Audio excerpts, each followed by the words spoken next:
¿Cómo les va? ¿Cómo andan? Bueno, gracias a Bien. a las que han logrado entrar. Igual como se graba, los demás van a poder verlo. Bueno, voy a empezar compartiendo pantalla y vamos a hablar del tema que habíamos comentado, que era de conductas maladaptativas. Y bueno, lo primero que vamos a hacer es tratar de saber de qué es una conducta maladaptativa. Todos nosotros, como ustedes saben, a medida que transcurre la vida, vamos aprendiendo determinadas cosas que se transforman en hábitos, en pensamientos, en costumbres, en modos de actuar. Y eso es lo que nos sirve para responder a la vida de relación y a situaciones que nos producen estrés y que lo que tienden a hacer esas conductas es a disminuir la angustia que nosotros sentimos ante una situación. A veces por ignorancia o por sobrecarga emocional, o sea, porque tenemos muchos problemas, y ojo que cuando digo tener problemas, no hablo de una situación en sí, como podría ser un terremoto en el que todos tendríamos problemas, sino de aquello que cada persona vive como un problema. Entonces, ante esa amenaza, a veces por no conocer otras maneras de reaccionar o por estar muy sobrecargados de angustia, respondemos con estas conductas que, como vamos a ver, no suelen ser útiles para la vida, digamos, poder transitar la vida sin demasiadas consecuencias. Nosotros sabemos que cada acto tiene una consecuencia, que elijamos o que no elijamos una determinada situación, va a tener consecuencias positivas o negativas. Bueno, lo que vamos a ver es mucha información y yo voy a tocar algunos temas, les pido que no se preocupen, sino que planteémoslo como un juego para que sea útil para todos. Y ese juego va a ser, a ver que no puedo, ahí está. 2 segundos que trato de poner más, a ver, esto de poner, ahí está, de ponerlo en grande. Ese va a ser un juego de descubrir qué es lo que nos pasa y por qué nos pasa, ¿no? O sea que vamos a jugar a ser detectives y a tratar de mirar distintos aspectos. En general, nosotros tratamos de buscar quién es culpable de lo que nos pasa. Y hacia donde menos miramos es hacia nosotros mismos, ¿no? En general miramos hacia el exterior, quién nos produjo tal o cual problema. Eso me recuerda una vez que mi hijo más grande tenía 1 añito y medio y estaba jugando con el volante del auto y de repente se apoyó y sonó la bocina. Y él se asustó y miró para afuera y dijo una mala palabra que él sabía que no se debía decir. ¿Por qué? Porque es una conducta innata en nosotros el buscar el culpable hacia afuera. Él no podía pensar que él mismo se apoyó porque no sabía que eso podría suceder y entonces buscaba quién tuvo la culpa. En esta búsqueda que vamos a hacer como juego, yo lo que les pido es que usen estas plantillas que vamos a ver como un filtro para hacer su propia búsqueda, su propia deducción. Yo les marco, digamos, vías, caminos, modos de hacer esa búsqueda, pero en lo que tiene que ver con nuestros propios problemas, los expertos somos nosotros mismos y por lo tanto somos los que debemos pensarlo.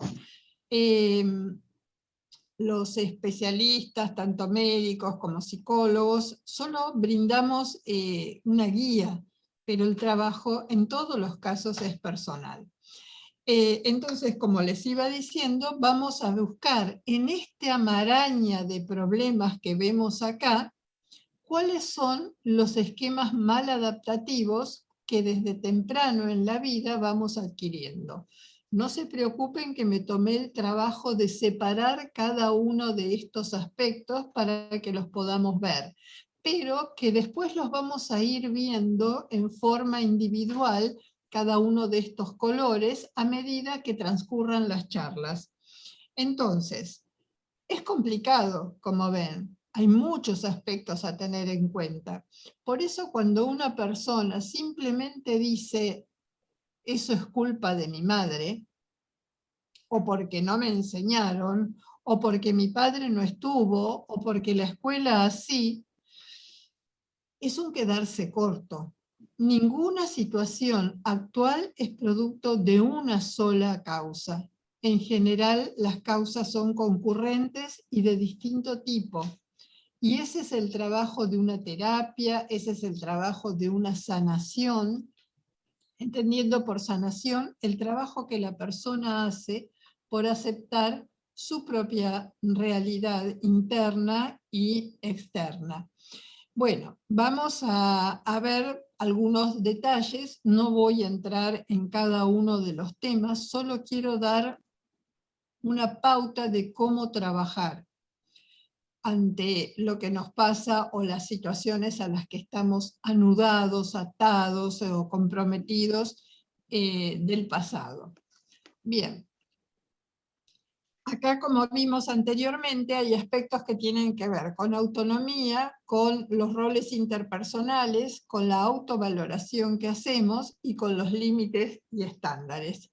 Para que se vea mejor esta partecita la tenemos acá desglosada, ¿no? Y en cuanto a nuestro desarrollo de la autonomía, hay mucho para ver.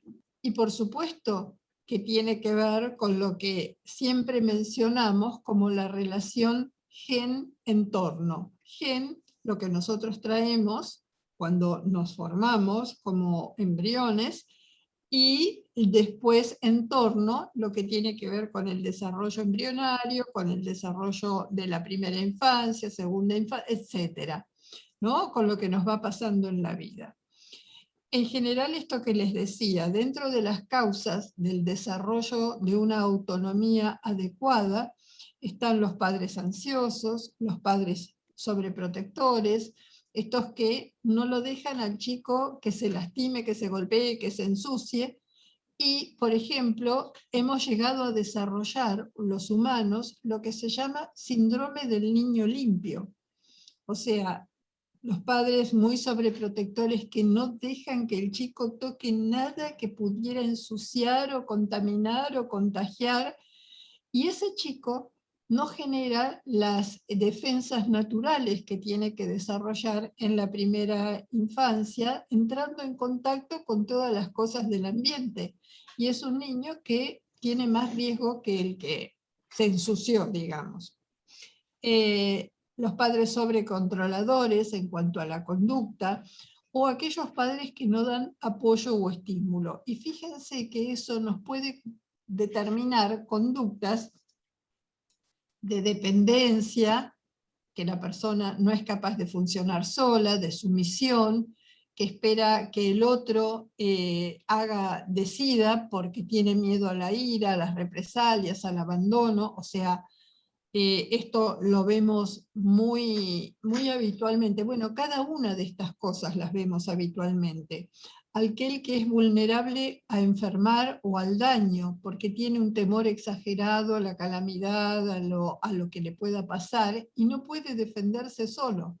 O sea, la autonomía es aquello que nos permite ir transcurriendo la vida diaria con la capacidad de defendernos por nuestra propia cuenta, de pensar. Defendernos no quiere decir pelear, sino afrontar lo que nos depara en el momento y poder resolverlo. si no practica el niño o el joven, no podrá resolverlo. Simplemente piensen en una persona que viva en un pueblo, digamos, aislado de la Puna, del norte, y que lo trasplanten inmediatamente, así de un momento a otro, a el centro de la ciudad de Buenos Aires.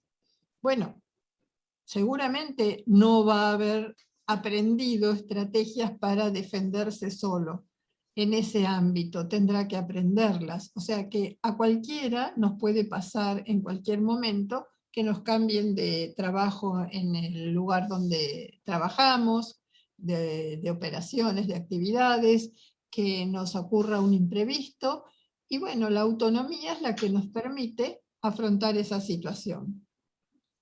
La falta de autonomía también produce conductas impulsivas, emociones, distintas actividades, alteraciones tanto en el cuerpo como en la mente. Todo esto es para, digamos, solo mencionarlo. De cada una de estas cosas podemos hablar. Ustedes saben que sobre la dependencia, por ejemplo, los pediatras, los psicólogos infantiles, los psiconeuroendocrinoinmunólogos, todos han escrito hasta libros enteros sobre esto, lo mismo que la sumisión y etcétera. Por eso solo las mencionamos en este momento. Y lo que les sugiero es que ustedes traten de investigar en su propio desempeño cotidiano de todos los días si se ven reflejados por alguno de estos patrones. Y si encuentran que, por ejemplo, son de conducta sumisa, que no es ningún pecado, es una forma, no culpamos ni criticamos a nadie. Tal vez sea útil ver cómo eran sus propios padres, si eran sumisos, o la persona con la que se criaron, porque uno tiende a copiar los patrones de vida o de desempeño del medio en donde se cría. También se puede mirar hacia los hijos y ver si yo me identifico como sumiso, si a mis hijos les está pasando lo mismo, ¿no? O sea que la lupa la vamos a aplicar primero para nosotros mismos, para identificar ese patrón. Después la vamos a pensar respecto de, bueno, esto lo hacemos porque es lo que hemos visto, lo copiamos sin darnos cuenta, sin conciencia. Y también lo vamos a aplicar hacia abajo, hacia nuestros hijos, para observar que, bueno, no se sabe defender en la escuela y todos le caen encima. ¿Y a quién saldrá? Bueno, si yo tengo ese problema, es muy probable que mi niño haya aprendido la misma conducta. Entonces, estos patrones nos sirven para eso, para saber cómo mirar nuestra realidad. A ver cómo paso acá. Bueno, después puede haber problemas en las relaciones interpersonales.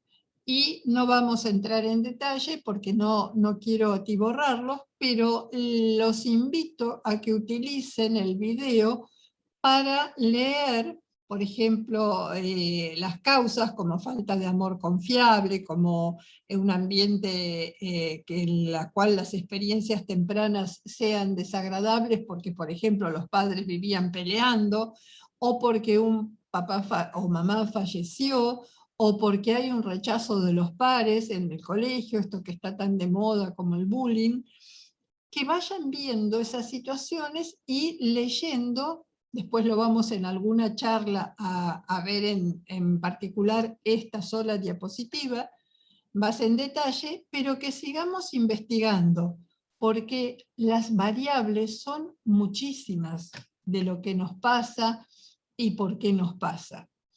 Después tenemos, a ver cómo la paso, acá, las cuestiones que tienen que ver con la autovaloración. Las causas que pueden determinar que nosotros nos veamos a nosotros mismos con buenos o con malos ojos, tiene que ver con estos detalles de lo que hemos vivido, por ejemplo, la falta de amor, de respeto, de aceptación, de haber sido objeto de castigos. Todos hemos tenido algún momento de alguna de estas vivencias en nuestra vida, porque nadie de los que estamos acá puede decir que no conoce de esto. Alguna vez algo de esto nos ha pasado a cada uno de nosotros. Ahora, la reacción que nosotros podemos tener a esto que mencionamos, falta de amor, de respeto, de aceptación, puede ser diversa. Cada uno tendrá una diferente, pero las más comunes, como todo lo que estamos viendo acá, son esquemas, son patrones, son que yo me considere defectuoso, que sea muy falible y que sienta que los que me rodean, por ejemplo los padres, los abuelos, me hacen el favor de quererme. Esto uno lo escucha en el consultorio, ¿no? Después, que mi aspecto físico no sea adecuado o lo que a mí me gustaría. ¿Quién no tiene un Juanete en esta vida?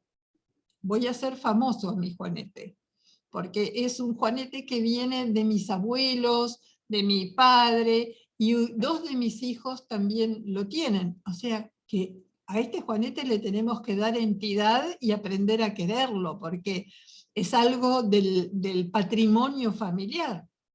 Pero esto, que hoy puedo reírme, puedo contarlo, en algún momento de adolescente, y era un conflicto sobre mi aspecto físico. Ahora es patrimonio de la familia, ¿no? O sea, he logrado resignificarlo. Y hasta parece que se corrigió un poco. Estoy haciendo una broma, ¿no?, sobre esto, pero siempre tenemos un aspecto físico que no nos gusta, ¿no?, y que creemos que nos hace indeseables. Bueno, lo mismo pasa cuando tenemos incompetencia en lo que nos toca hacer. Y nos olvidamos que nacemos incompetentes. Somos la especie que nace más incompetente y más desvalida y más vulnerable. Y todo lo tiene que aprender. Nos olvidamos en el diario vivir y además en el cumplimiento del tratamiento que aprender a caminar nos llevó término medio, 1 año y medio, 2, a veces más. O sea, practicamos, intentamos y nos costó mucho. Lo que pasa que, por suerte, en esas etapas no nos acordamos de cuánto nos costó aprender a caminar, ni si nos causó una frustración, porque si no nadie hubiera aprendido a caminar. Por suerte la memoria o la naturaleza es sabia y nos caemos, nos tropezamos, las cosas que nos pasan de bebitos, de niñitos, no las recordamos y seguimos adelante. Bueno, una estrategia para la vida actual es pensar en lo bueno, pensar en que hoy di 2 pasos, que hoy me pude mantener parado. Son cosas importantes fijar la atención en lo que sí puedo, porque si yo la fijara en lo que me ha costado, por ejemplo, aprender a caminar, si tuviera la memoria, sería bastante pesado para poder con él todos los días. También la autovaloración puede generar conductas de culpa, de castigo, ¿no?, de sentir. Ustedes no han escuchado decir que tenemos que expiar el karma de otras vidas. Hay que ser rebuscado, ¿no?, para que encima de lo que nos cuesta esta sola vida, tengamos que pensar que cargamos y tenemos que expiarlo de un tatarabuelo que vaya a saber qué pasó. Yo no puedo saber si todo es cierto o no es cierto. Solo puedo decidir que voy a preocuparme de resolver con las herramientas que tengo en el aquí y ahora lo que me pasa ahora. Y echarle la culpa a un tatarabuelo, a un bisabuelo, puede ser bárbaro, ¿no?, en cuanto a descargar las propias culpas. pero no sé si es lo más operativo. Lo importante es conocer el problema, hacerse cargo y buscar soluciones con aquello que yo tengo hoy, con las herramientas que tengo hoy. En cuanto a la autovaloración, otra de las conductas posibles, y hay libros enteros escritos sobre esto, es la vergüenza. La vergüenza tiene que ver con sentirse inadecuado. Cuando les decía de esta persona joven que se la traslada desde un pueblo del interior de la Puna, así como si lo transportáramos con una puerta dimensional al Santa Fe y Callao, a lo mejor esta persona se sentiría inadecuada por cómo va vestido, por sus costumbres, por cómo habla, y eso lo haría sentir mal, sentiría vergüenza de que, bueno, desentona, digamos. Pero si pensamos en que como nosotros lo hemos trasladado imaginariamente, así de una puerta dimensional, como en la serie de He-Man, ha sido muy acelerado, muy repentino, es lógico que la persona no se sienta adecuada y sienta vergüenza. El asunto es entender que para todo cambio necesitamos un aprendizaje, necesitamos ver qué es lo que podemos adecuar de lo nuestro y conservar el acervo de aquello que uno es. Yo, por ejemplo, soy hija de inmigrantes, muy agradecidos por las oportunidades del país. Y decir que no, que olvidar eso, olvidar el esfuerzo del traslado, el esfuerzo de la adaptación a una nueva sociedad, me impediría ver las causas de muchas de las cosas que yo tuve que aprender como hija de inmigrantes. Y cuando hablo de inmigrantes, no hablo de inmigrantes del exterior nada más, hablo de inmigrantes del interior también, ¿no? La migración interna trae, por ejemplo, muchos de los problemas que vemos en el cordón que rodea la ciudad de Buenos Aires, de gente que ha tenido que trasladarse sin las herramientas y sin el tiempo necesario y sin el cuidado social que debería tenerse con ellos. Entonces, muchos están achicados, se sienten vulnerables, con poca autovaloración. Y todo eso debemos tenerlo en cuenta respecto de nuestro problema o de los problemas de nuestros familiares, ¿no? Porque influyen mucho en la conducta y en el pensamiento. Otra de las cosas que vamos a ver, seguimos investigando, como ven acá, es si nosotros hemos tenido límites o estándares de vida adecuados. Si el ambiente fue muy permisivo, en donde uno va a ver que se desarrollan personas que son egoístas o egocéntricos, o sea, que solo piensan en sí y creen que son el centro del mundo. Y bueno, a veces esas personas tienen mucho retorno negativo de la sociedad, porque, bueno, son bastante inadaptados, o que viven en un ambiente demandante, y acá les pido que piensen bien, porque tienden al autosacrificio. Y cuando, si quieren anotar y leer en internet, se da esto, las mujeres sobre todo solemos desarrollar lo que se llama, y alguna vez lo hemos hablado, el síndrome de Maripili, que es aquella mujer que tiende a satisfacer a todos los que la rodean, a querer cumplir con las tareas, con cuidar a los demás, con todo, menos consigo misma. El autosacrificio que hace que esta mujer a lo largo del tiempo, de tanta insatisfacción, bueno, pueda llegar a enfermar, ¿no? En las historias de las pacientes con fibromialgia, esto se ve mucho y las pacientes suelen decir, pero yo hasta ayer podía, hasta el momento que esto empezó, hacía de todo, no paraba. Bueno, ¿Y es bueno eso? Preguntaría yo en ese caso, ¿no?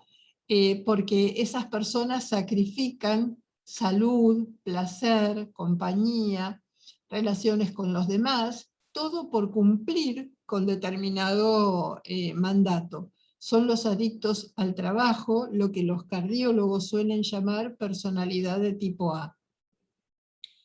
Seguimos investigando. Cuando los límites para la crianza no son suficientes, suele pasar que este ámbito desarrolla individuos que hacen lo que quieren sin importarle nada de los otros o de las consecuencias que esto puede traer. Y si pensamos en mucho de la respuesta de los jóvenes actuales, realmente muchos proceden sin conciencia de pertenecer a un grupo y de que sus actos pueden perjudicar a los demás, porque esto es parte de la consecuencia de un tipo de educación. Y me hago cargo de lo que me toca como generación. Yo soy de los baby boomers, de la generación que nació entre el 45 y el 64, y somos gente que hemos obedecido a nuestros padres generalmente en todo. Y después obedecemos a nuestros hijos también generalmente en todo. Entonces, bueno, a lo mejor esas tempestades trajeron estos vientos y hay que pensarlo. Hay que enseñar a la persona que no considera o que no tiene límites a soportar la frustración, a soportar el fracaso, el compromiso, a aprender a ser recíprocos con los demás, o sea que si recibo, también estoy obligado a dar algo a cambio. Y bueno, todo eso forma parte del tratamiento que una persona con estos problemas debe realizar. Tratamientos que en todo caso podríamos decir que son aprendizajes más que tratamientos, porque no lo aprendió antes. Entonces, vamos a quedarnos con la descripción de todas estas plantillas de evaluación, vamos a ponerlas en nosotros mismos, a analizar.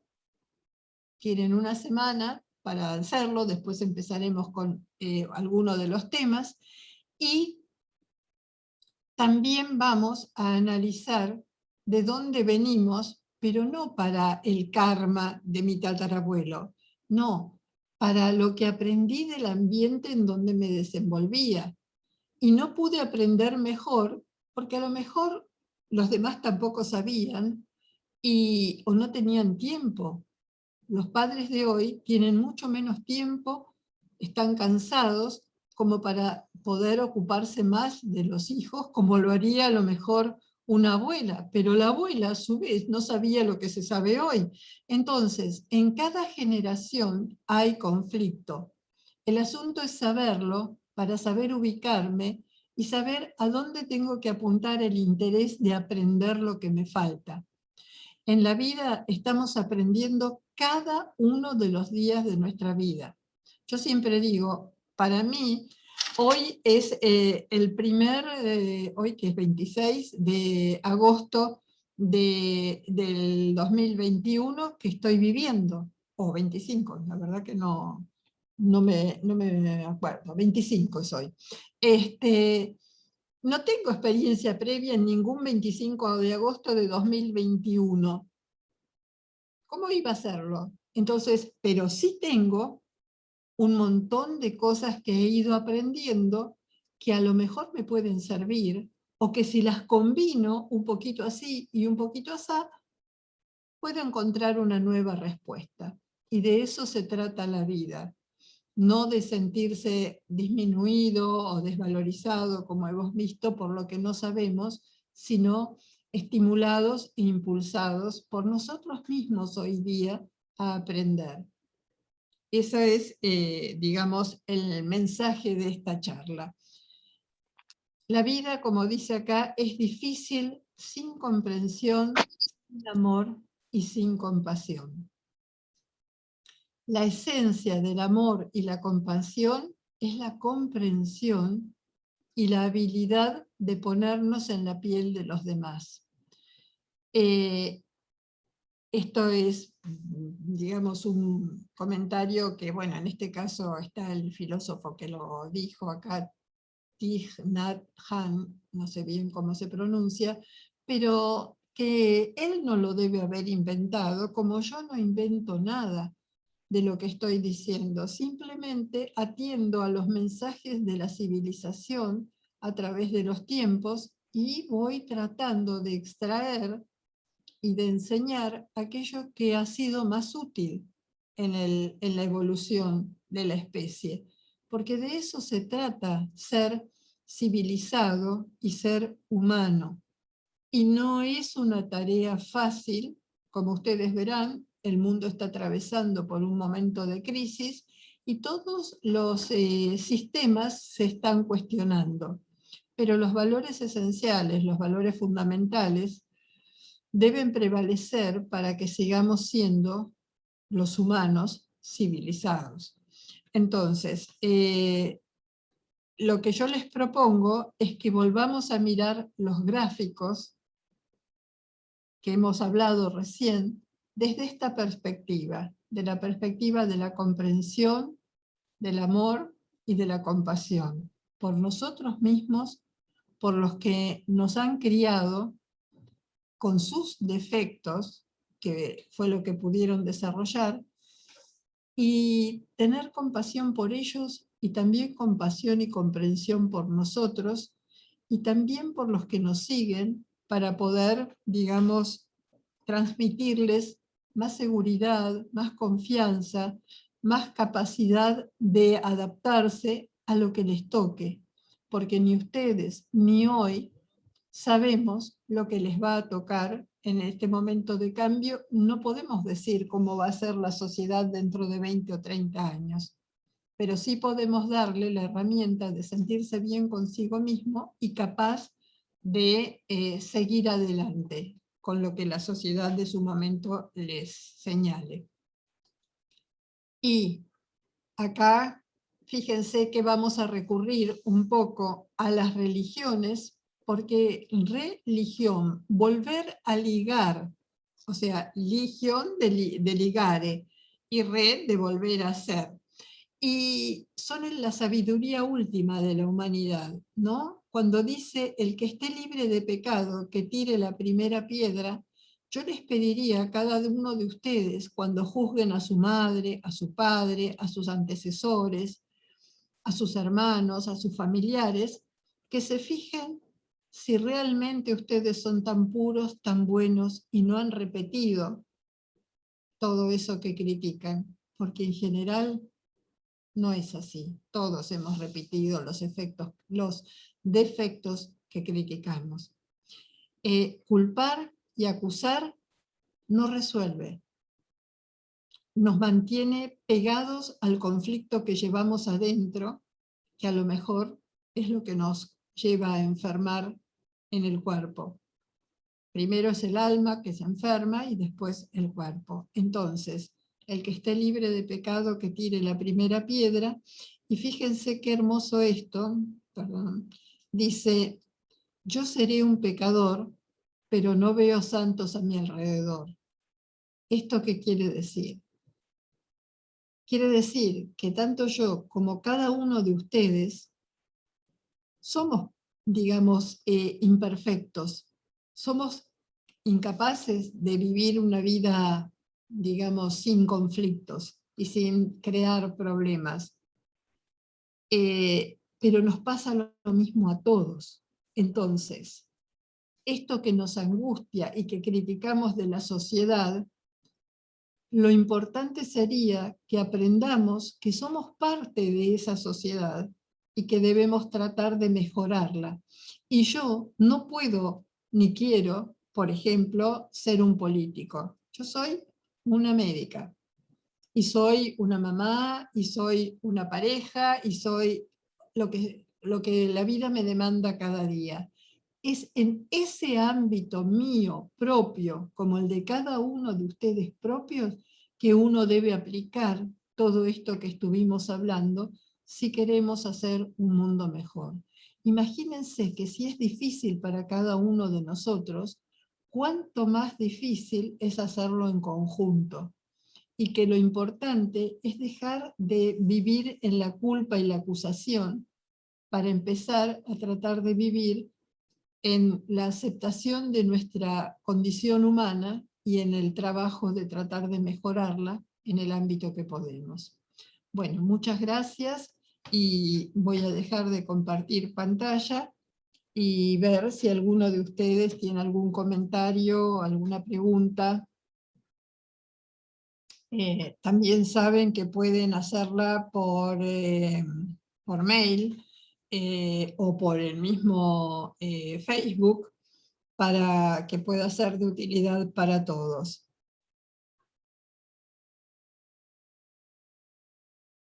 Hoy a mí me pareció tan difícil todo el tema de armarlo para que lo puedan entender, pero parece que ustedes lo entendieron todo bárbaro. Muy, muy amplia la información. Claro, por eso solo la brindé, después la vamos a ver en detalle, ¿no? Pero quería mostrarle justamente eso, lo complicado que es decir algo sobre uno mismo o sobre los demás. No es tan fácil y solo el amor, la compasión, la comprensión nos permite dialogar de verdad con el otro. ¿No? O sea, si no, solo juzgar es fácil. Solo dictaminar, criticar es fácil. Pero, Sí, agrego algo, doctora, sí. ¿cómo no? Es fácil buscar las mancias o muchas veces echar culpa a lo demás, ¿no? Y Sí. la palabra que usted usó, muy bien ubicada en eso, el karma, ¿no? Entonces se le echa la culpa al karma de todo lo que hay y no conduce a nada realmente. Nos tenemos que hacer cargo de nosotros en este instante, lo que usted excelentemente expuso, ¿no? Bueno, eso que aparece atrás es mi gato. Lo que es mi consejero.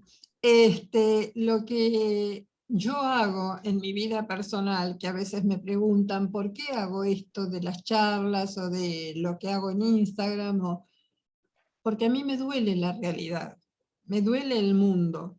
Veo las posibles soluciones o compromisos que hay que tener para poder hacer algo mejor. Y como yo no puedo intervenir a un nivel más, digamos, amplio para revertir todo esto, bueno, hago esto que hago porque me alivia el alma. Siento que estoy haciendo algo por lo que me duele. No solo por mí, sino por el entorno, porque yo sola no es significativo. Entonces, bueno, enseñar estas cosas, que son el compendio de la sabiduría de otros, alivia mi alma. Y eso es lo que uno, digamos, busca que cada uno de ustedes pueda hacer en su propia vida para sentirse mejor y para ayudar a los demás. Porque nadie se salva solo. Mora. Bueno, lo que vamos a hacer entonces en las próximas charlas es ir desglosando estos temas con ejemplos más prácticos. Muy bien, quedan en manos de Sonia, gracias Norberto, Patricia, gracias por estar, al final pudiste, y nos vemos la semana que viene. Un cariño a todos. Gracias. Gracias, doctora. Muchas Gracias, gracias. doctora. Muchas gracias. Bye. Gracias.